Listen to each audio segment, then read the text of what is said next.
Man, my video about what a custom Harley Davidson is has got a lot of reviews and a lot of comments, and like a comment like this right here. Not even worried about it. I can care less because I know what I know.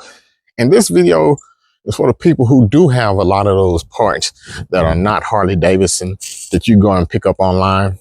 You know what? There's three people who are going to be happy about it. You, the people who sold it, and your insurance company. And the reason why? Because this stuff is cheaper than Harley. People are going out buying this whole rear end system here. Now this is a OEM CVO rear end here, all CVO. And the thing that you can do is go and buy aftermarket parts that fit on here. But those parts are so much cheaper. Now, if you go in and you buy, if you were to go and have an accident on your bike and Harley, you have to replace any of this. Like if you had the CVO, for example, this right here is painted from Harley. That's $2,500 right there.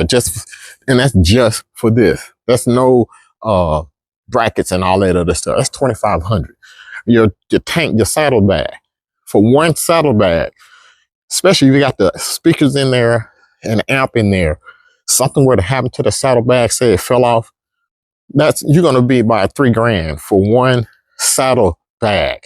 And you all know that you can buy those rear ends that you've been seeing on these so-called custom bikes. You can get the whole complete rear end, $1,500 or less. People are putting the stretch tanks on there. The tank, a complete painted OEM tank, is gonna run you up there $2,000. So when your insurance company finds out that you have one of those aftermarket, they would love to replace that for you because it's only gonna cost them $1,500 as opposed to $7,000 for the rear. People going by those radios that they're getting for, I guess, $700-800 replacing this radio. Your insurance company is going to love that because they have to replace it.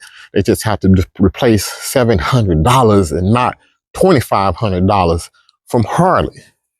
All those stuff that you are getting, even the rims that people are replacing the rims with, are cheaper than an actual Harley part. Your bike is actually getting cheapened, not enhanced. That's why I buy all Harley parts, including the engine. I could have bought a cheaper engine from S&S or somewhere. I could have got it cheaper, but I wanted the Harley engine because I wanted the value to stay there. The thing is, do you know how much the speakers cost for the Harley Davidson? A lot of people are taking the speakers out and replacing them, obviously. Some sound better, but the speakers for 5x7 speakers cost $600 a pair. The amps are very expensive. People are taking the amps out and putting in these diamonds and whatever other brands get gazillion watts per channel or whatever. Those amps are less than half than what a Harley amplifier is. But yet people think because they are doing that, they are increasing the value, but they are actually decreasing the value. And the problem is you don't hit that decrease until you most need it. That's when you have an accident or you try to go in and trade it. Those are the times when it's going to come up and it's going to bite you in the ass. So be careful when you're upgrading your Harleys to all that aftermarket stuff that is not actually Harley. So that's what's going on with this bike. The dealership is another one that's going to be happy because when you trade it in, they're going to deduct for all of that, especially if you went and cut the neck. That's almost like having a salvage body. The dealerships love that because they're not going to give you that money for that. They're going to deduct for all that stuff. And your bike is not going to be as valuable as you think.